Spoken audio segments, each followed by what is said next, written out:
All right, we are back for the Josh Hauser show. Actually, it's the Lucky 13 podcast where we talk about all things people in profit and business. I'm Mike Lantz, one of your hosts. And I'm Josh Hauser, who previously mentioned. Yes. I'm just a little wound up. You know how I get? Somebody said we can't listen to your podcast in 1.5 because we couldn't understand a word you said. Yeah, because you're already speaking 3.2. I kind of got a kick out of that. I loved it. So you proposed this topic, and I went straight to this example. Let's do in my it. head. So I'm in this business owners roundtable group a long time ago, and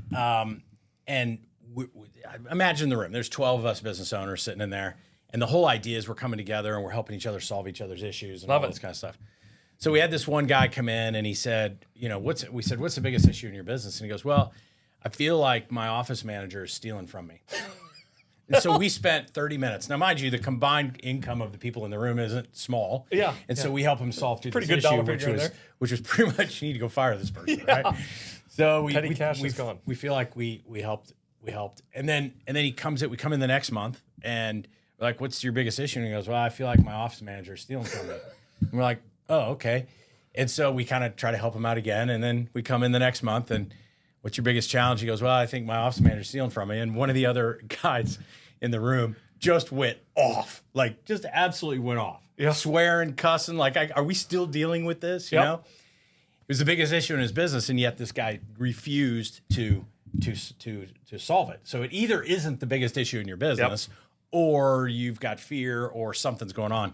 And I know you and I see this all the time in businesses where the same issue shows up week after week, month after month, quarter after quarter, year after year.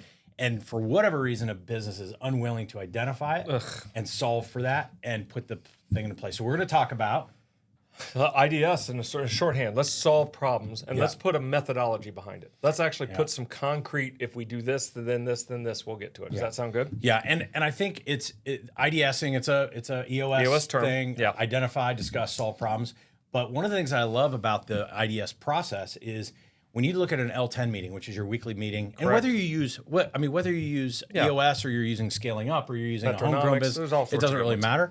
We oftentimes models spend too much time talking about everything except for the most important things. 100%. Right?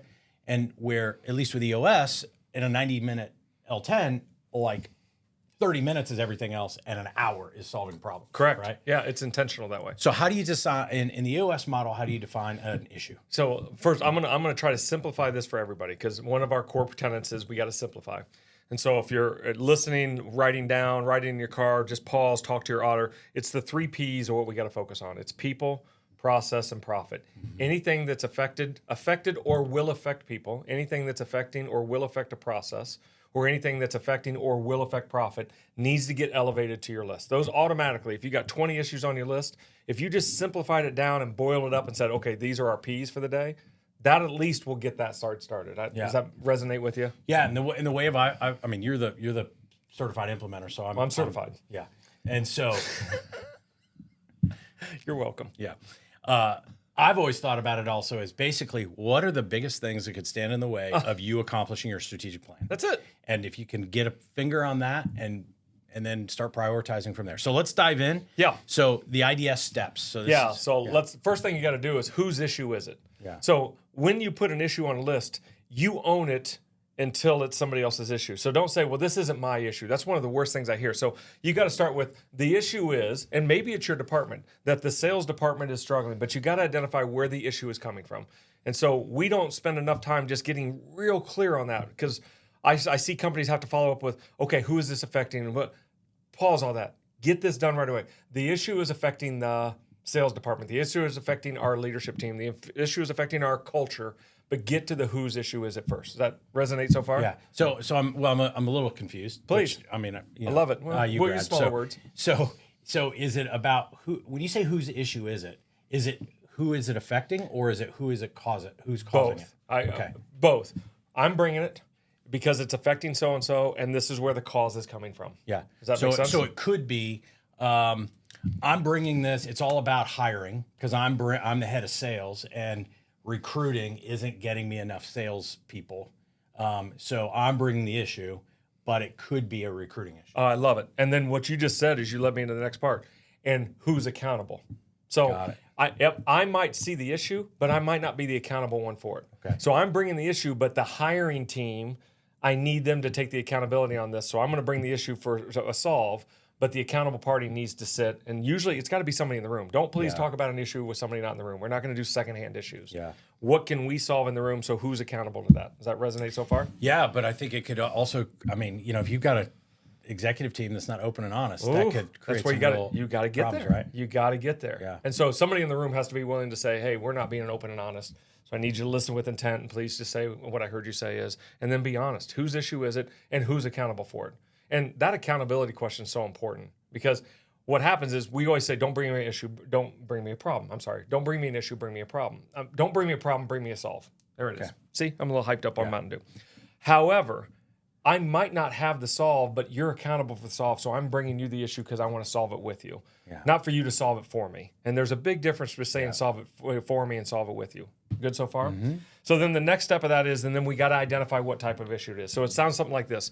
Mike, I'm bringing the issue today. It's affecting the sales team. I know the operations team's accountable for this, so that's why I'm bringing it to the team for us to resolve today. And the issue I'm talking about is a problem. Okay, now there's 3 types of issues we deal with. We have feedback issues. I just want to give you some feedback. So think about this in a meeting. Hey, the issue I have is just some feedback. That means you need to set your feet, and I'm about to give you some direct feedback. Does that make sense?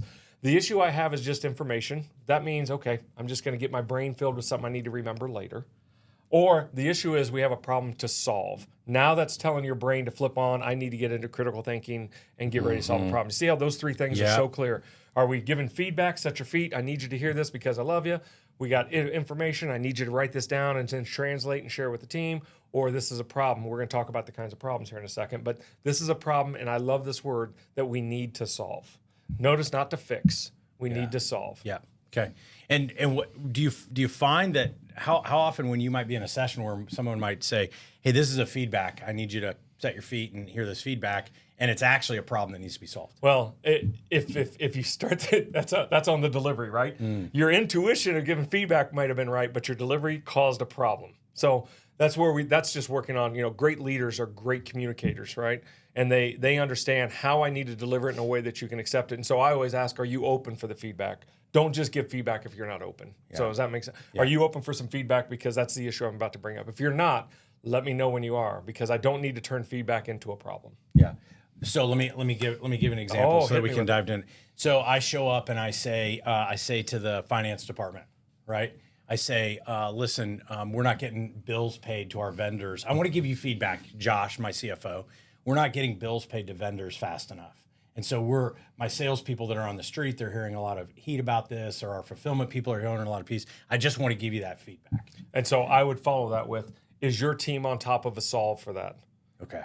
Notice how now I'm not trying to take the solve because I don't know how to solve that. Yeah. I'm giving you the feedback for you and your team to find out a solve. Yeah. And because I need to go back and communicate that, because the same brand that we wear on our shirt is being represented. Yeah, understood. Good. Make sense? Yeah. Next step. Now let's go to the pain points, right? And so in one sentence, we got to deliver the pain. So in that same scenario, if it wasn't feedback and it was a problem, and the pain is that our vendors are starting to call me and I'm taking up a lot of my time defending that we're not paying our bills on time and not enough time going and spending time with clients. Does that make sense? We got to identify where the pain is. Yeah. You don't go into the doctor and say, what hurts? Something. Yeah. No, you got to get to where the pain is. Yeah. And then they drill down. And so when you get to the pain, let's make sure, if you were in the room and somebody brought that issue, who's the issue, who's accountable for it, and what kind of problem are we solving? When they bring the pain, don't give an answer yet. Oh, your knee hurts, well, you need to do this. If your doctor did that to you, how would you respond? How do you know? Yeah. Okay, does it hurt when you do this? When did you notice the pain? Did you do anything to cause the pain? How often does it flare up? Does it wake you up in the middle of the night when you push to your left or push? We need to get into this +2 question frame as soon as the pain's identified. Does that make sense to you? I find so many leadership teams, the moment the issue's brought up, why are we going through this? I know what the answer is. You need to go through it because discovery is ownership, and let's discover what the true root is and not just weed eat this problem so it grows back later. Yeah. Make sense? Makes total sense. Okay. Yep. And so then we get to those, the kind of issues we're going to deal with that are pain and problems. Let's talk about those. And I talk about the 3 Ps, but I want to narrow that down. We have revenue and profit issues. Yeah. We deal with revenue and profit issues. Top line, bottom line. Got to get to it. Make sense? We got to deal with rocks, scorecards, and metrics. Those are the objective states. that should have an objective to do that goes along with it. So I love dealing with the objective side on that. And then let's think about these two things together. Customer impact and employee impact. That's a people issue, right? If this is going to affect our customer, then we need to deal with that pain right now and get to a resolution. Or if it's going to deal with it's going to affect our employees. So I just had a company that has one employee that we use this in a lot of our, that is the frozen turd in the punch bowl. That is a people problem that needs to get elevated because they've now had 3 complaints from other people. Yeah. Well, we got to get that elevated up on our list, and we have to get a plan to solve that right now. Now, I'm not going to tell them what their solve is. They need to discover it, but there's a process to get there, and the solve should come from a series of questions that gets to the root of the problem. Yeah. Does that make sense? Yeah, it makes total sense. And then the last thing, I don't want, please, it makes like I'm saying, making this last, safety has to be a part. If in your problem, if it's a safety problem, we got to lift that up, which is a people issue. If it's going to cause harm to somebody, that's a people issue. Does that help resonate? Yeah. So I'm thinking numbers, I'm thinking profit, and then I'm thinking, is it affecting our customer or our people? And by the way, inside of that is the process, because most of the time to fix these problems, what's the process we have now? Can we create a quick one that would get that resolved so it never comes back? Yeah. What do you find are, I mean, you lead tons of sessions, IDS sessions. Have you seen any themes as to what issues exist that companies just keep putting off resolving? Well, what are the topics? What you just said, let's start with that. Avoidance is the number one issue I see. Avoiding the true root cause. But what you just described with that at the beginning of the session where it came back 3 times, avoidance is the number one issue I see. We're not going head in. We're not being open and honest, and we're not thinking about, I love this term, greater good of the company. Look, I love you, you love me. We're going to love each other when we walk out, but right now you and I have to sit down and get this resolved for the greater good of the company. And when we're kicking that can down the road, it's still there. So you got to deal with that. That's the avoidance. Most that I see, it's kind of by department. I always call it the sales and operations fight. Yeah, sales isn't selling enough, so operations is like, hey, they got to get more in here, or we're gonna have to have layoffs, or we're missing. Or sales is killing it and did not let operations know, and now they're swarmed and they're making mistakes. Do you mean that's sales, not truly balanced? No, at the exact same time. No, and so walking in with the intent of I'm not putting blame, I'm looking for the solution. So I just had a company that had, I'll just make up a number, $1 million worth of third quarter sales is what they wanted to have, and they did 1.5. And the sales guy walked in, peacocking, and the operations leader, she walked in with the arms crossed. Like, you did not tell us you were going to do 1.5. When we planned this 90 days ago, we said we were going to do $1 million. You increased it by 50%. My team is not ready for that. And so now I'm going to have to hire somebody and train them on the fly to catch up with the 50% that we had, because when we sat here 90 days ago, our predictions were off. So if I can tie that all up in a bow, it's the predicting of what's going to happen often causes the issues that we run into. Yeah, it's prediction. And then it's also about, somebody once shared with me, and I kind of like this definition, but I also can see some tough parts about it, that a true definite leadership is not letting the people around you fail, right? Yeah. I think it's a little risky sometimes because you don't want to always be picking somebody up, where they're creating a problem. But if you've got the right team, and nobody wants to see each other fail, because the guy peacocking is like, I did my job, but you didn't do yours. Correct. Instead of going, okay, I can do my job, but I got to help my operations leader be able to peacock also. Correct. Right? And together. Yeah, and what you just described is that those words are probably some of the worst words you can say.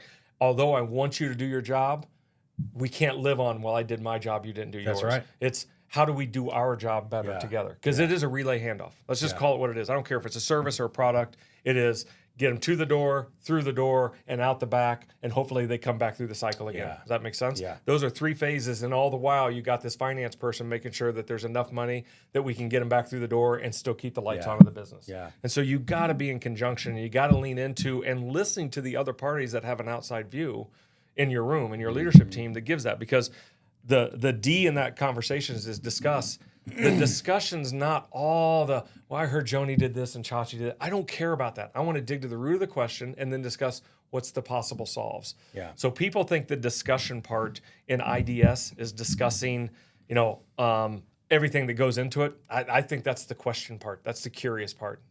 And so you got to get to that curious side. The discussion is, well, here's the 3 opportunities for us to solve it. That's what discussion means. Yeah, right.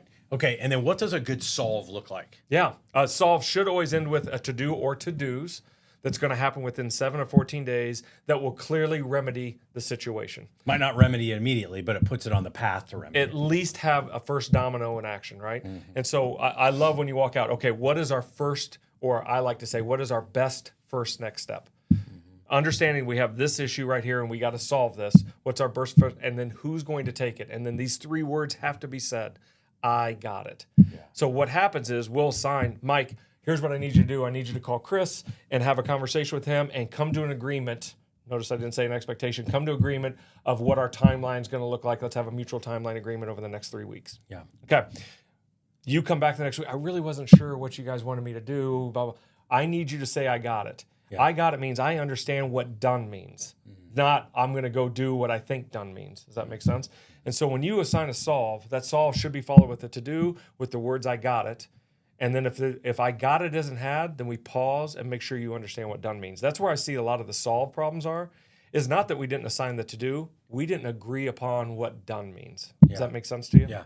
And how often do these end up in like full-blown quarter-long rocks? Oh, my goodness. I don't know how many times we'll leave a session with 5 rocks, and I come back in 90 days later, and they got 13. I'm trying to figure out how do we get 8 more rocks. Yeah. The reality is 1 or 2 are real because you find out there's 1 or 2.